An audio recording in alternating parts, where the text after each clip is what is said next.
Dans un premier temps, je vais vous présenter la FEDON. C'est la Fédération départementale contre les organismes nuisibles, qui a été créée en 1948 pour lutter contre les premiers fléaux.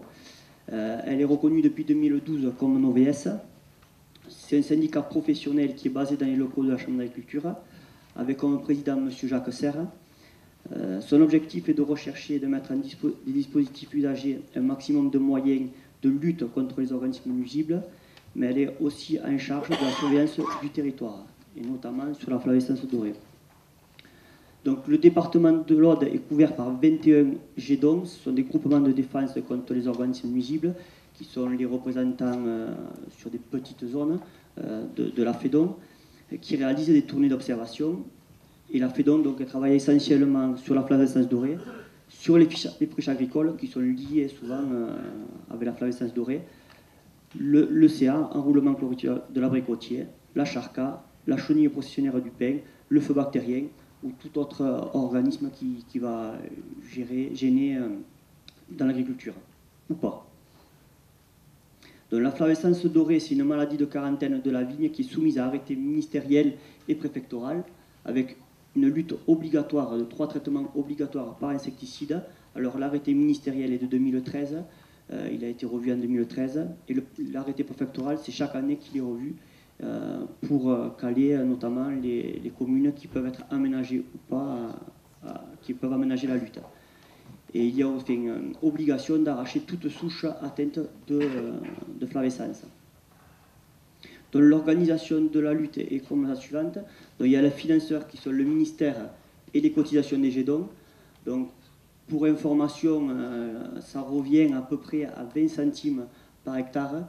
Nous sommes très très bas sur le département, alors que nos voisins des plus hauts sont à 1,50 € ou le Gard sont à 4 €.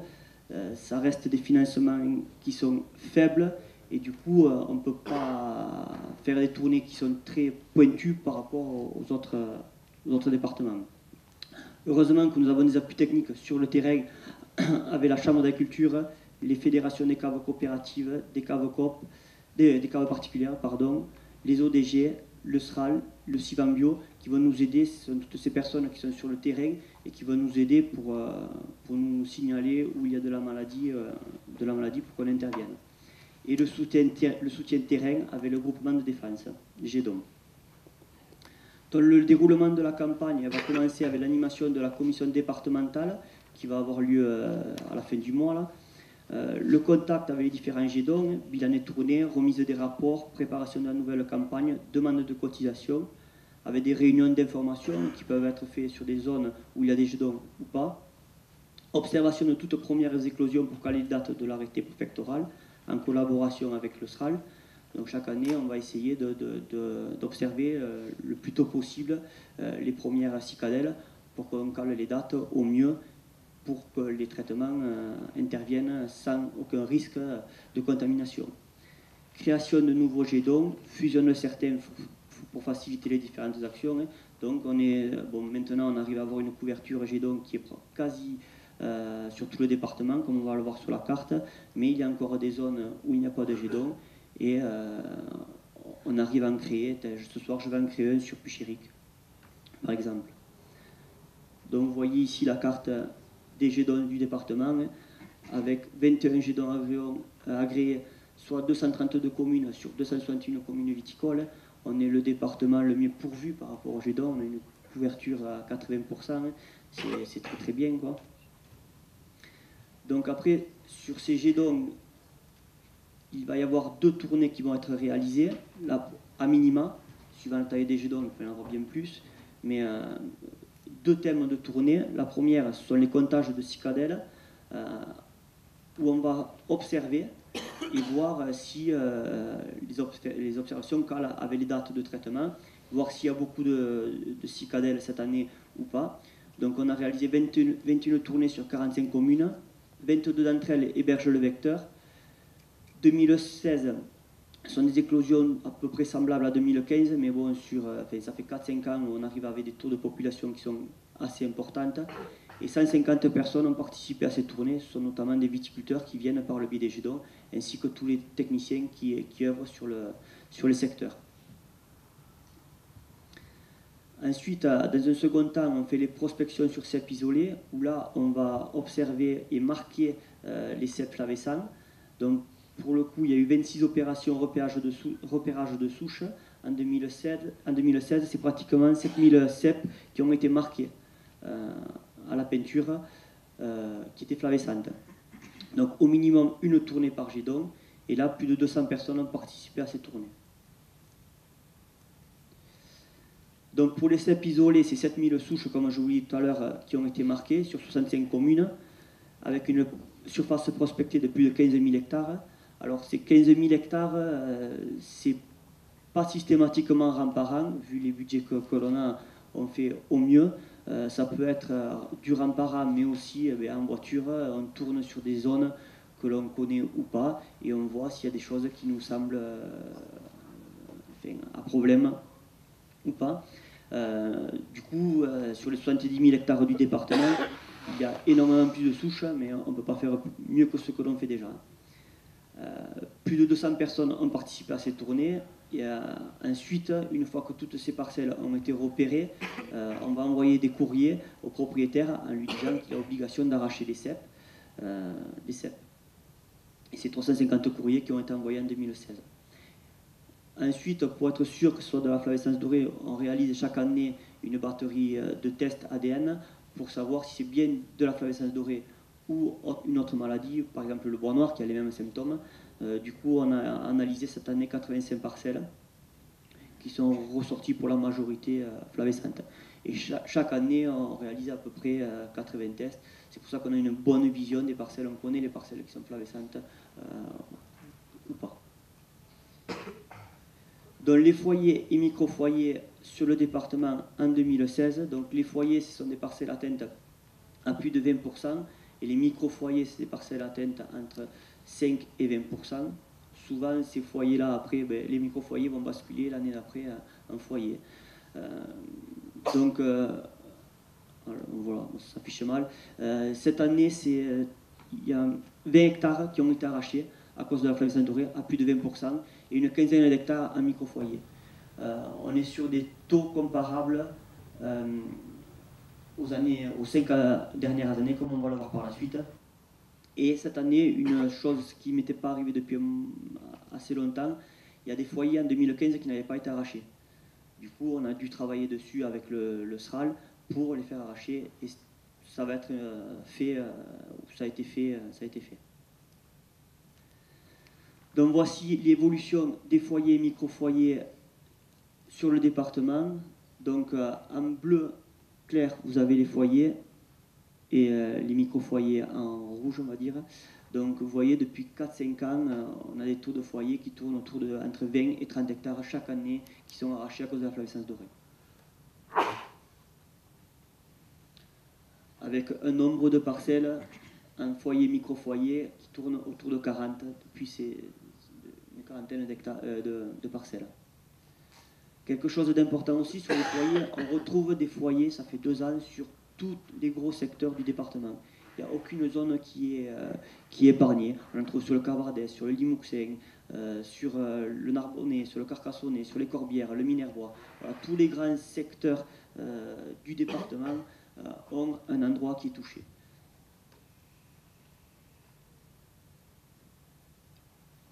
Donc ensuite, par rapport à l'aménagement de la lutte, ça s'affiche mal, désolé, les communes, les arrêtés préfectoraux ministériels, surtout préfectoraux, il y a les communes en catégorie 1, c'est toutes les communes du département, où 3 traitements sont obligatoires. Ensuite, elles peuvent être passées en catégorie 2, donc chaque année, on va repasser toutes les communes pour voir si ça passe en catégorie 2 ou pas.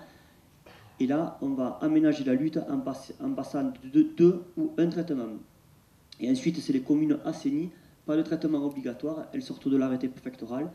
Il y a 3 ans en arrière, on avait des communes, sur le département, on avait 5-6 communes, on en avait Tuchan, et sur Tuchan, Pasiol, et ensuite sur Limoux, on avait 3 communes, mais depuis l'année dernière, on les a toutes remis au moins un traitement obligatoire, parce qu'on voit qu'il y a des choses qui se passent et on revoit de la flavescence dorée. Donc du coup, pour ne pas prendre de risque, on est obligé de les repasser à des traitements obligatoires.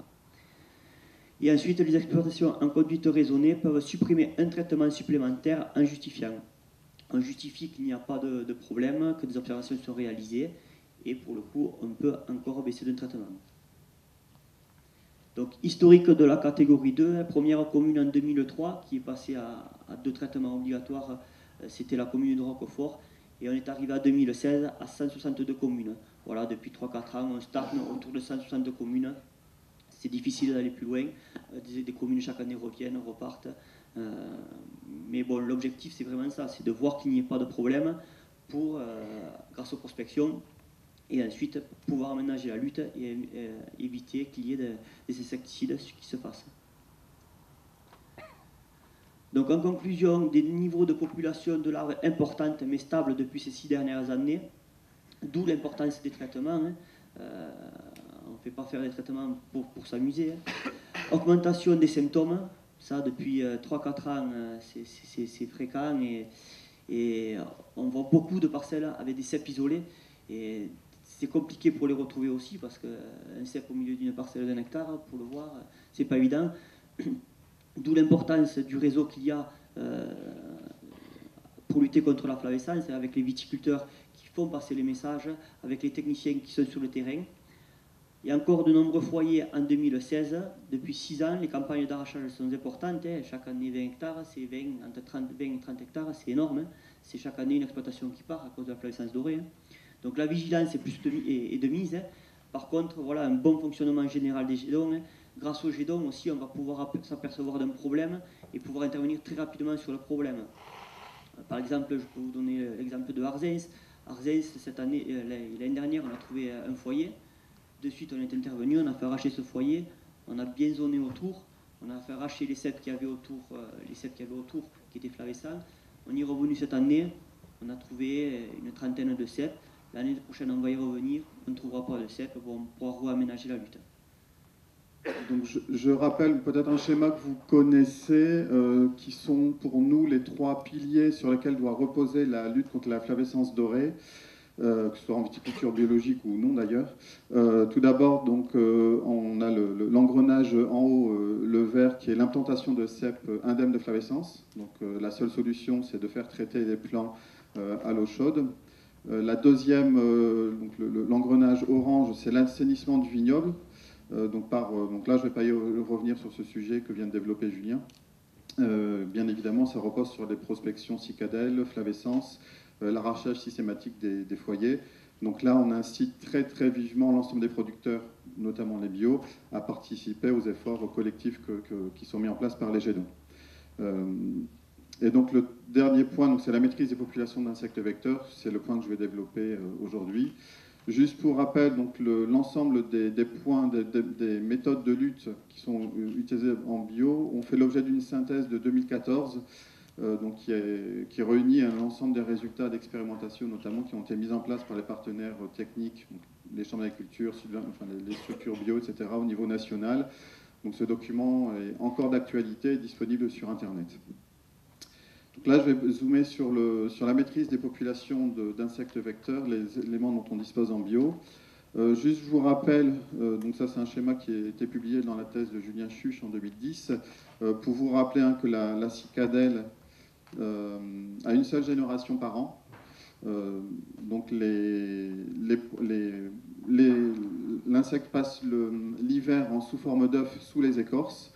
Ensuite, pour faire simple, à partir de fin avril, début mai, on a les éclosions des œufs, donc l'apparition des larves. Et puis, donc on a 5 stades larvaires avant l'apparition des adultes durant l'été. Donc les larves sont relativement peu mobiles parce qu'elles n'ont pas d'ailes, elles restent à l'échelle locale. Par contre, les adultes sont ailés et se déplacent à plus grande échelle.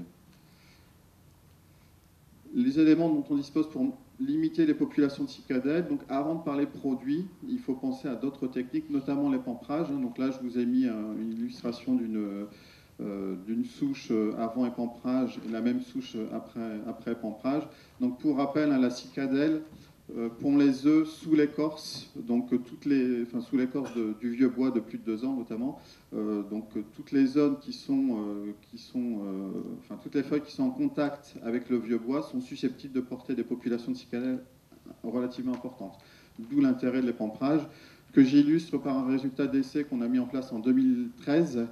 Donc en très plein, bon, ça fonctionne pas. Si.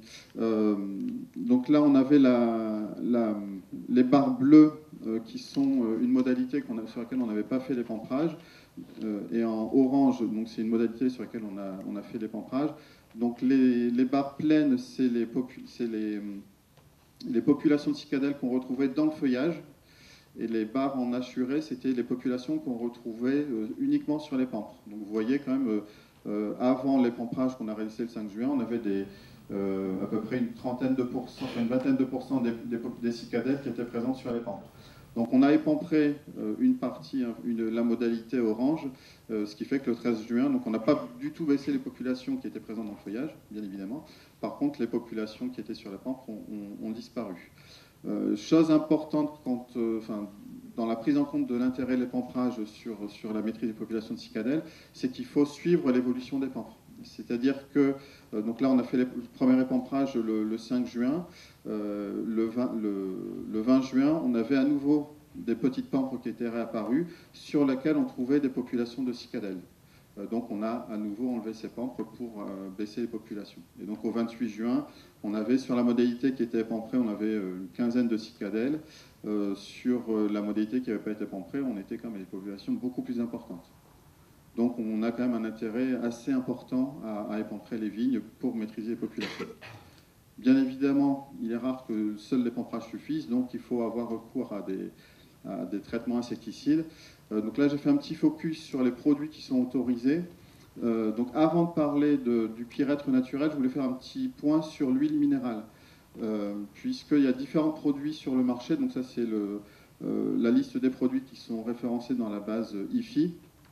Donc le produit le plus connu, c'est le produit Ovifit, et après vous avez toutes les déclinaisons commerciales. Alors juste pour information, ce produit est autorisé pour les traitements généraux sur le stade hivernant des ravageurs. Donc indirectement, il est autorisé contre la cicadelle flavescens dorée pour traiter les œufs.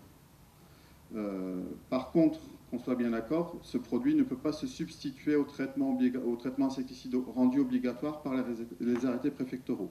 Ça peut éventuellement venir en complément de la lutte insecticide.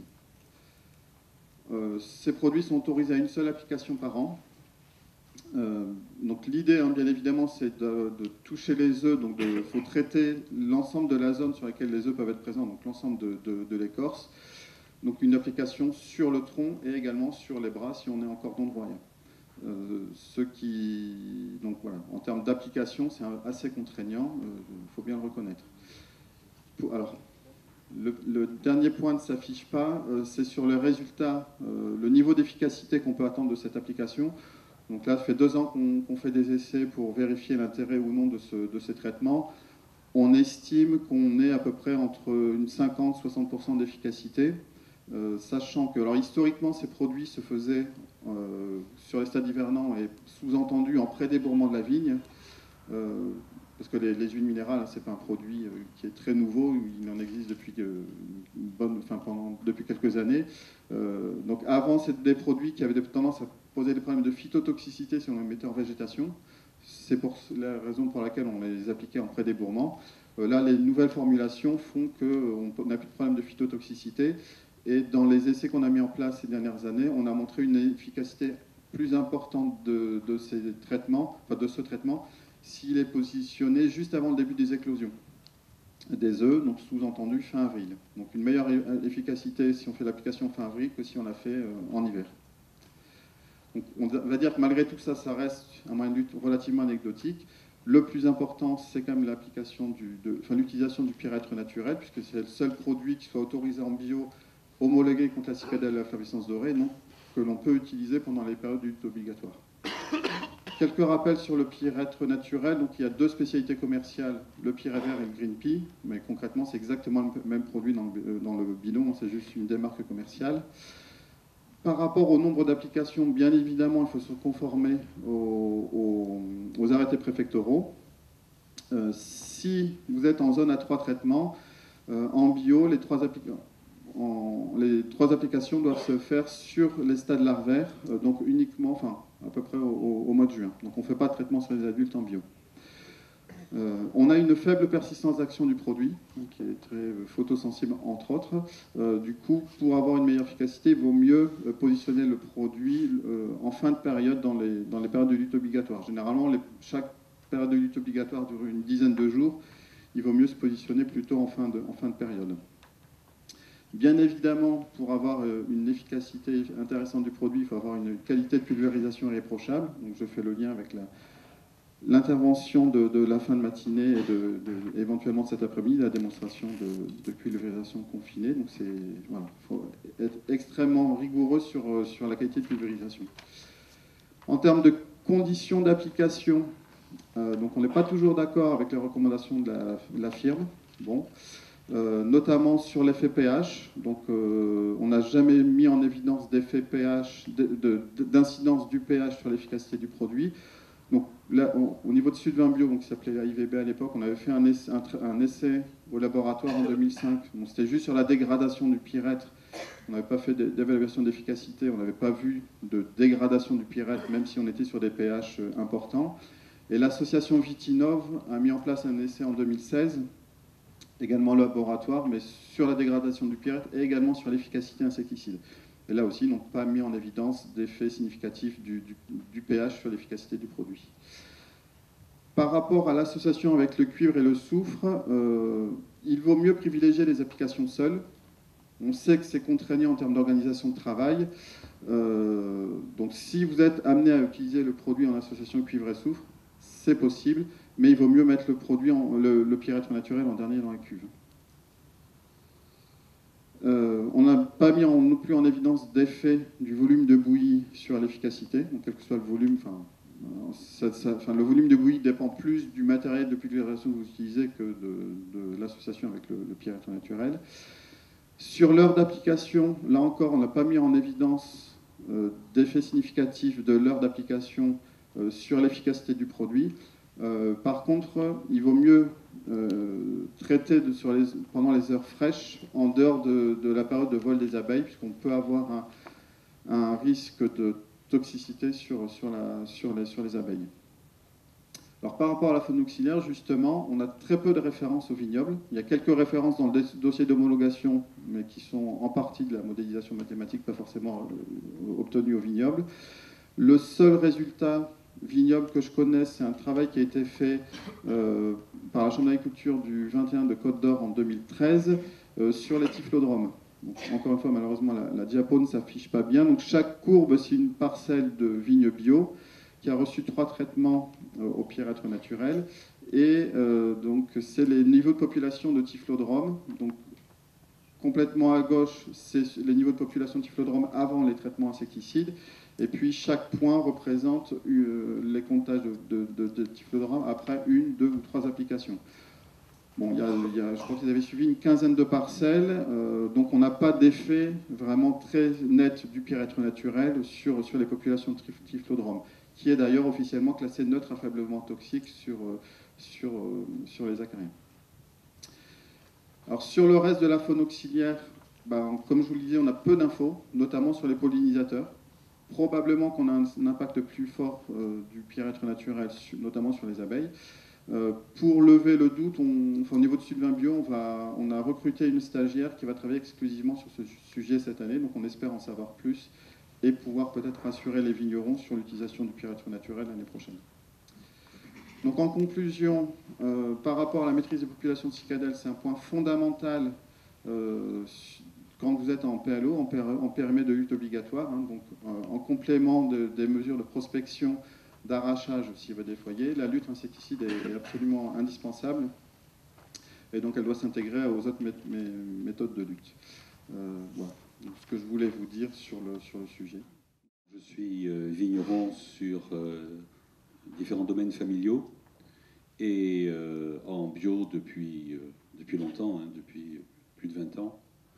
Donc par rapport à la flavescence, une expérience qui m'a conduit d'une certaine période un peu ancienne à une vision un peu désespérée, et aujourd'hui à me dire qu'en bio, c'est possible d'obtenir des résultats qui nous permettent de survivre. Encore aujourd'hui, j'ai vu il n'y a pas longtemps des vignobles conduits par des vignerons qui pensaient avoir mis en place un équilibre intéressant avec des haies, avec des arbres, avec un environnement très favorable à une grande biodiversité, et se faire détruire vraiment par la flavescence.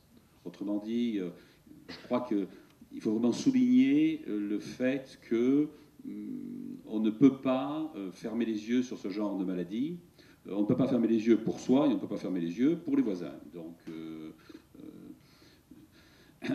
vraiment, je voudrais commencer mon propos par cela. Le second propos, dire qu'il nous faut être extrêmement modeste, parce qu'il y a énormément de questions autour de cette maladie qui n'ont pas de réponse. Chez moi, j'ai arraché des chardonnays qui étaient atteints à plus de 20%. À des endroits, comme beaucoup de choses, c'est complexe. La maladie se développera plus facilement, de façon plus évidente, dans des endroits abrités où la cicadelle va s'installer. Donc, à côté de ce chardonnay qui a été arraché, la partie qui était à l'abri a été arrachée très tôt. Sur l'autre partie, d'enlever les plants atteints était suffisant et la parcelle continue. Juste en contrebas, il y a un merlot. Le merlot, il n'y a pas de problème de flavescence dessus. J'ai nullement vu une souche atteinte de flavescence sur du merlot.